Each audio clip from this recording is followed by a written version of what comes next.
যাদের স্বপ্ন থাকে একটি সন্তানকে সুশিক্ষিত করার পরে সেই সন্তানটির উপরে দাঁড়িয়ে একটি পরিবার বিনির্মাণের, তাদেরও নানানভাবে বঞ্চিত করার চেষ্টা করা হয়েছে। এই হয়রানি করা হয়েছে দলীয় ক্যাডারদের মাধ্যমে, এই হয়রানি করা হয়েছে পুলিশ বাহিনীর মাধ্যমে, এই হয়রানি করা হয়েছে তথাকথিত ইন্সপেকশনের নামে, যাতে যুক্তি ছিল এসবি, এনএসআই বা ডিজিএফআই। এরকম একটি সামাজিক বাস্তবতায় আমাদের তরুণদের সামনে মনে হয় আর কোনো পথ খোলা ছিল না প্রতিবাদী না হয়ে ওঠা থেকে। তারই প্রেক্ষাপটে আসলে শুরু হয়েছিল বৈষম্য বিরোধী ছাত্র আন্দোলন। কিন্তু একটি কথা ভুলে গেলে হবে না, যে আন্দোলনের যে একটি মূল কেন্দ্র, তাতে আরেকটি কেন্দ্র ছিল, যেটি হচ্ছে বঞ্চনা, শোষণ এবং নির্যাতনের যে ইতিহাস 15 বছরে তৈরি হয়েছিল সেটি। এই যে 15 বছরের যে ইতিহাস, যে ক্রনি ক্যাপিটালিজম নামে যে সম্পদ আহরণের যে স্পৃহা, মানুষের উন্নয়নের দর্শনকে সামনে এনে মানুষকে শোষণ করার যে প্রক্রিয়া, পুলিশ নির্যাতনের মাত্রাকে ছাড়িয়ে গিয়ে মারণাস্ত্র পুলিশের হাতে তুলে দিয়ে মানুষ হত্যার যে প্রক্রিয়া শুরু হয়েছিল, তাতে আসলে মানুষের পক্ষে আর কোনোভাবেই সম্ভব হতো না সেটিতে অংশগ্রহণ না করে থাকা থেকে। এখানে একটি জিনিস আমি উল্লেখ করতে চাই, যে আমরা সবসময় বলি যে একটি বিপ্লবের যে রূপান্তর হয়, তো সেই রূপান্তর প্রক্রিয়া আমরা কিছু কিছু অংশ দেখতে পারি, কিছু কিছু অংশ দেখতে পাই না। যে ইকোনমিক ডেভেলপমেন্টের ন্যারেটিভ বা অর্থনৈতিক উন্নয়নের যে বয়ান তৈরি করা হচ্ছিল, তাতে আমার সামনে এখানে যারা দাঁড়িয়ে আছে, বসে আছে আজকে শহীদ পরিবারের বিভিন্ন সদস্যরা, স্ত্রী, মা, বোন, তারা নিশ্চিত করছে যে তারা কোনো সচ্ছল পরিবার থেকে উঠে আসেনি। তাহলে দেশে যদি এরকম একটি উন্নয়নের ধারা প্রবাহিত হয় 15 বছরে, তাহলে এই পরিবারগুলো যারা আজকে জীবন দিয়েছে, বা আমি আমার ডানে বায়ে যাদেরকে দেখছি, তাদের যে ভাগ্যের কোনো উন্নয়ন হয়নি সেটি আসলে আজ প্রমাণিত।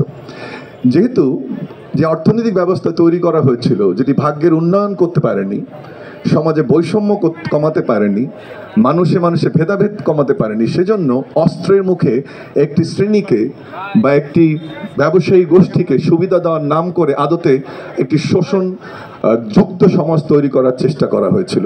যে কারণে ছাত্রদের ডাকে সাধারণ মানুষও এই একটি আন্দোলনে শরিক হতে বা অংশগ্রহণ করতে বাধ্য হয়েছিল। তৃতীয় যে আরেকটি বিষয় গুরুত্বপূর্ণ, আমরা বলি যে কোনো সামাজিক বিপ্লবে কেন্দ্র এবং পরিধির দূরত্ব অনুধাবন করাটা খুব গুরুত্বপূর্ণ। আমরা জানি রংপুর একটি বৈষম্য যত জনপদে হয়েছে বা বিভাগ যতগুলো আছে, সবচেয়ে বৈষম্যের শিকার হচ্ছে উত্তরবঙ্গ বা রংপুরের যে 8টি জেলা আছে, সেই 8টি জেলা। এই 8টি জেলায় যে ঘটনাটি ঘটেছে, যে আমাদেরকে সবসময় পরিকল্পিতভাবে কেন্দ্র থেকে পরিধিতে নেওয়া হয়েছে, কেন্দ্র থেকে যত দূরত্বে সম্ভব আমাদেরকে রাখা হয়েছে। এর বড় একটি কারণ অবশ্যই আমাদের ভোট প্রদানের যেভাবে আমরা ভোট প্রদান করেছি, যে প্রার্থীদের ভোট প্রদান করেছি, তাদের যেমন একটি দায়িত্ব আছে, আমাদেরও একটি দায়িত্ব কিন্তু ছিল যে সঠিক ভোটাধিকার প্রয়োগ করা। কিন্তু সঠিক ভোটাধিকার প্রয়োগের সুযোগটিও আমাদের উত্তরবঙ্গের মানুষ সহ সারা দেশের মানুষকে কিন্তু দেয়া হয়নি। যে কথাটি বলছিলাম, যে কেন বাংলাদেশের এত স্থান থেকে বেগম রোকেয়া বিশ্ববিদ্যালয় আন্দোলনের চারণভূমি হয়ে উঠল।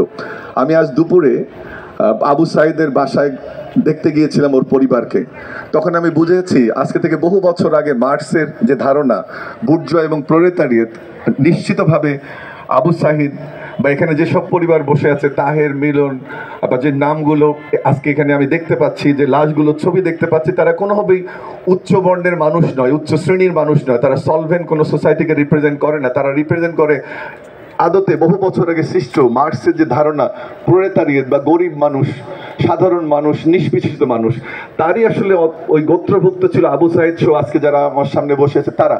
যে কারণে এলিয়েনেশন বলে আমরা সমাজবিজ্ঞানের একটি টার্মস, বা এখানে আপনারা যারা সমাজবিজ্ঞান পড়ান বা অন্যান্য সোশ্যাল সায়েন্সে, যে দেয়ালে এমনভাবে পিঠ থেকে গিয়েছিল, সাথে রংপুর বিভাগের যে বৈষম্য, আমাদের যে পিছিয়ে পড়ার বেদনা, সম্ভবত সেটি আবু সাইদের বুককে মানচিত্রে পরিণত করেছিল। একই সাথে মিলন, তাহেরি সহ অন্যান্য যারা, মানিক সহ যারা জীবন দিয়েছে, তাদেরকে বাধ্য করেছিল এরকম একটি প্রক্রিয়া অংশগ্রহণ করার জন্য। তৃতীয় যে বিষয়টি, সেটি হচ্ছে যে দুঃসংবাদটি সবসময় রংপুর বিভাগ পেয়ে এসেছে, তার কিন্তু অন্তর্ভুক্ত ছিল রংপুর বিশ্ববিদ্যালয়। বহুদিন আগে এই বিশ্ববিদ্যালয় প্রতিষ্ঠা হলেও এর যে অবকাঠামো, এর যে প্রশাসনিক অবকাঠামো এবং ইনফ্রাস্ট্রাকচার, যেটা বিল্ডিং বা অন্যান্য সুযোগ সুবিধা, সেটিও কিন্তু কোনোভাবেই আমরা সরকার থেকে পাইনি। কিন্তু একটি তথ্য দাঁড় করানোর চেষ্টা করা হচ্ছিল বা ন্যারেটিভ দাঁড় করানোর চেষ্টা করা হচ্ছিল যে বেগম রোকেয়ার নামে বিশ্ববিদ্যালয় করেছি আমরা, উত্তরবঙ্গের মানুষের ভাগ্য পরিবর্তনের চেষ্টা করবে এই বিশ্ববিদ্যালয়। আপনাদের কাছে প্রশ্ন রাখতে চাই, আদতে কি সে জায়গায় রংপুর বিশ্ববিদ্যালয়ে যেতে পেরেছে? সেটিও একটি ভ্রান্ত ধারণা বা ন্যারেটিভ ডেভেলপ করার চেষ্টা করেছিল। সম্ভবত সেটি আরেকটি কারণ সাঈদের বুক এই বাংলাদেশের এই আন্দোলনের মানচিত্র হয়ে ওঠার। দ্বিতীয় যে জায়গাটি আলোচনা করতে চাই সেটি হচ্ছে যে আমরা সবাই আন্দোলন হয়ে গেল, আমরা সবাই বিভিন্ন রাজনৈতিক দল মত নির্বিশেষে বিভিন্ন শ্রেণী পেশার মানুষ একসাথে হয়ে আন্দোলন করেছিলাম। এই শহীদ পরিবারগুলোর যে বক্তব্য একটু আমরা শুনেছি, অত্যন্ত দুঃখের বিষয় যে তারা প্রত্যেকে বলেছে যে সরকারের তরফ থেকে এখনো কোনো সাহায্য সহযোগিতা তারা পায়নি। যে বোনটি তার স্বামীকে হারিয়েছে, আমার যে মা তার সন্তানকে হারিয়েছে, আমরা রাজনৈতিক সংস্কারের কথা বলছি, আমরা অর্থনৈতিক সংস্কারের কথা বলছি, আমরা 11টি সংস্কার কমিটি গঠন করেছি, কিন্তু আজও আবার প্রমাণিত হলো যে প্রথম যে সংস্কার কমিটিতে প্রথম যে ব্যবস্থা নেওয়া উচিত সেটি হচ্ছে এইসব যে মানুষগুলো জীবন দিয়েছে, আহত হয়েছে, তাদের রিহ্যাবিলিটেশন প্রক্রিয়া কী হবে, তারা কীভাবে বাঁচবে, সেই সিদ্ধান্তটি বোধহয় প্রথম গ্রহণ করা উচিত। এই জন্য আমি এই মঞ্চ থেকে দাবি করব সরকারের কাছে যে সমস্ত সংস্কারের আগে প্রথম যে কাজটি করা উচিত এইসব পরিবারের পাশে আমাদের দাঁড়ানো।